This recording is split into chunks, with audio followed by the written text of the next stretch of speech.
In this podcast episode, Dr. Gad Saad discusses a wide range of pressing cultural, psychological, and political issues underpinning contemporary societal conflicts and tensions. He delves into the resurgence of anti-Semitism, the cultural and psychological architecture behind the historical and ongoing targeting of Jewish people, the complex dynamics involving Islam and Judaism in geopolitics, the role of cultural values and identity, the current political polarization in the West, and the growing feminization of institutions. Throughout the conversation, Gad Saad uses evolutionary psychology as a lens to explain these phenomena while emphasizing the psychological underpinnings such as self-serving bias, cultural theory of mind, and reciprocity. Dr. Saad traces modern anti-Semitism to deep-rooted cognitive biases and historical archetypes. Central to his explanation is the concept of the self-serving bias, where individuals attribute successes to themselves and failures to external agents. Jewish communities, widely recognized for succeeding disproportionately in many spheres despite being a minority, become convenient scapegoats for societal problems and individual misfortunes. Through a cultural and psychological lens, Jewish people are perfectly engineered to be culturally blamed due to their outsized success, which triggers envy and resentment, particularly during times of economic or societal strain. He discusses the role of the Shabbat organization, often misrepresented in conspiracies such as those promoted by Tucker Carlson. Saad clarifies that Chabad primarily functions as a support network facilitating Jewish cultural and religious connection, devoid of political manipulation narratives often attributed to them. This mischaracterization fuels anti-Semitic conspiracy theories, which compound societal divisions. A major theme is the explanation for Jewish excellence, which Saad approaches cautiously, acknowledging the contentiousness of genetic arguments, but also highlighting culturally transmitted values. Jewish culture traditionally emphasizes education, intellectual achievement, and resilience, traits reinforced by historical marginalization and diaspora experiences. The internalization of educational excellence and transmission of shame for educational failure serve as powerful motivators. This cultural architecture, combined with potential cognitive advantages found in IQ studies, explains the observed overrepresentation of Jewish individuals in prominent professions in finance, which in turn exacerbates anti-Semitic sentiments. The conversation highlights the resurgence of anti-Semitism, particularly in Western societies, with online anonymity facilitating the spread of hateful rhetoric. Saad expresses personal frustration over the frequency and intensity of anti-Jewish attacks, noting that even among acquaintances, such vitriol can surface. The amplification of conspiracy theories involving Jewish manipulation of politics and foreign policy contributes to a toxic cultural atmosphere. The discussion extends to the media and political figures, reflecting on how some personalities engage in dogmatic or conspiratorial rhetoric, which influences audience beliefs and may mainstream such biases. Saad points out contradictions in public figures' stances, such as Tucker Carlson's fluctuating views on evolution, demonstrating how dogmatism can erode credibility. The episode contrasts Judaism's non-proselytizing and insular traditions with Islam's intrinsic expansionism and missionary zeal.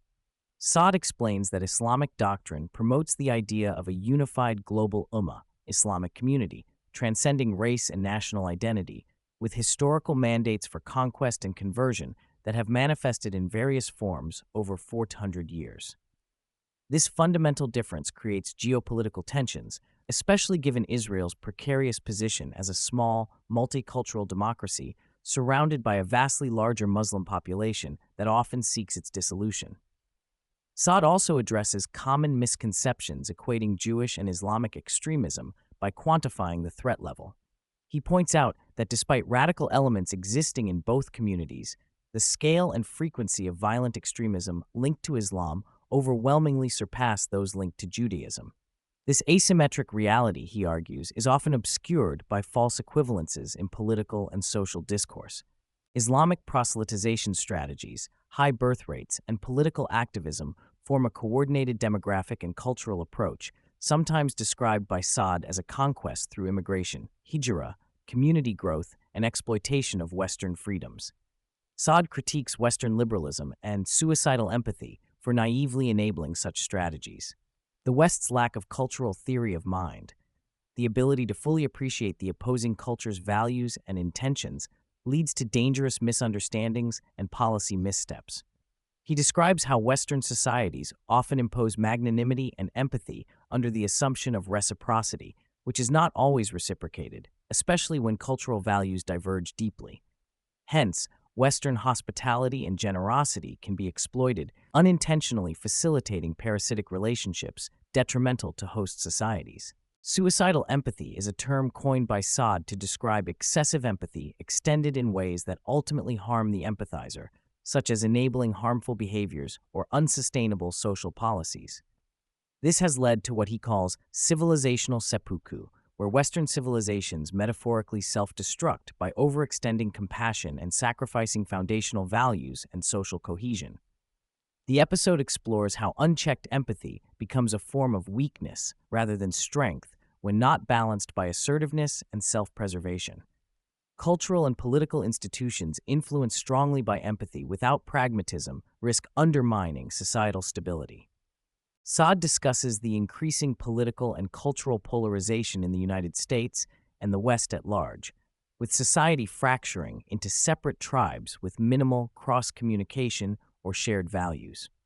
He notes the rise of ideological purity tests and social sorting that pushes formerly long-standing friendships and collegial relationships into estrangement. This echo chamber effect exacerbates misunderstanding and decreases the possibility of consensus on important social and political issues.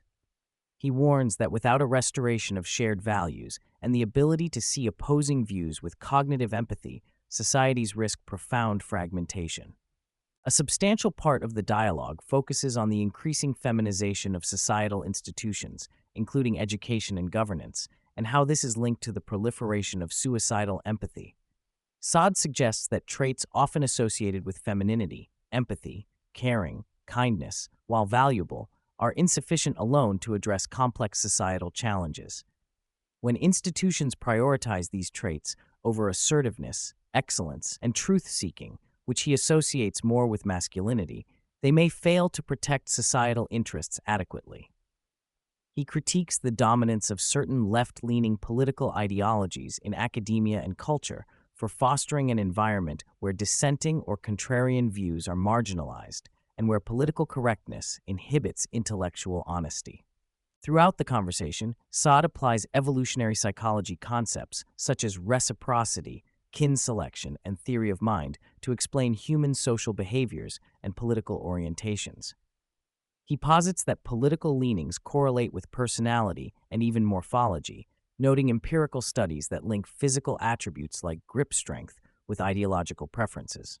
Saad argues that left-leaning individuals tend to favor redistribution and open immigration partly due to empathetic dispositions, whereas right-leaning individuals demonstrate greater support for military interventions and social order, often linked to traits associated with physical dominance and assertiveness. Saad introduces cultural theory of mind, an extension of the psychological concept where one tries to understand another's perspective, but at the level of entire cultures. He claims the West lacks this in relation to Islamic cultures, leading to severe misunderstandings and policy failures. The failure to appreciate another culture's core values and their implications results in naive policies like unrestricted immigration without assimilation expectations, which jeopardize social cohesion.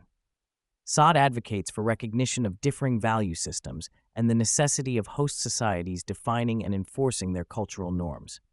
The conversation grapples with the balance between ethical openness to immigrants and the need to maintain social order and shared values. Saad argues for principled immigration policies based not on race or religion, but on alignment with host societies' values and contribution to social welfare. He stresses that while individual immigrants may be kind and well-intentioned, the epidemiological data on certain groups' crime and assimilation rates cannot be ignored. These realities should guide policies rather than reflexive liberal morality detached from empirical evidence. Saad criticizes modern welfare states for enabling long-term dependency and fostering parasitic relationships detrimental to economic productivity and social responsibility. He highlights the excessive tax burden on productive individuals and the moral hazard of redistributive policies that disincentivize self-reliance. This critique is set against the broader context of suicidal empathy, where governments engage in largesse that erodes societal resilience while failing to safeguard core societal values and economic stability. Saad eloquently frames the struggle as a contest over defining national and civilizational values. He underscores that countries must clearly articulate their foundational principles and enforce them with boundaries, both cultural and legal, to preserve identity and social order. Using analogies and personal stories, Saad explains that cultural fluency, self-assertion, and mutual respect must underlie coexistence. Otherwise, integration fails and social fragmentation ensues. A call for redistributing responsibility to the individual level emerges as a recurring theme. Saad stresses that societal success depends on each person actively carrying their burdens and contributing, rather than relying excessively on state intervention and welfare. This reassertion of individual accountability is framed as critical to repairing fractured social contracts and ensuring long-term civilization vitality. Dr. Saad challenges listeners to confront uncomfortable empirical realities rather than retreating into idealistic or politically correct narratives. Whether discussing demographic changes, crime statistics, or ideological diversity, he insists on evidence-based reasoning as vital to sound policy and cultural survival. Throughout, he encourages an embrace of hard truths over comforting illusions, grounded in evolutionary psychology and cultural understanding. Finally, the episode underscores the need for open, honest discourse on fraught topics without resorting to demonization or conspiracy theories. Saad models this by balancing personal respect with critical analysis, especially in discussing figures like Tucker Carlson and contentious political debates. By advocating for nuanced discussion, he invites a more constructive societal engagement with these urgent and complex issues.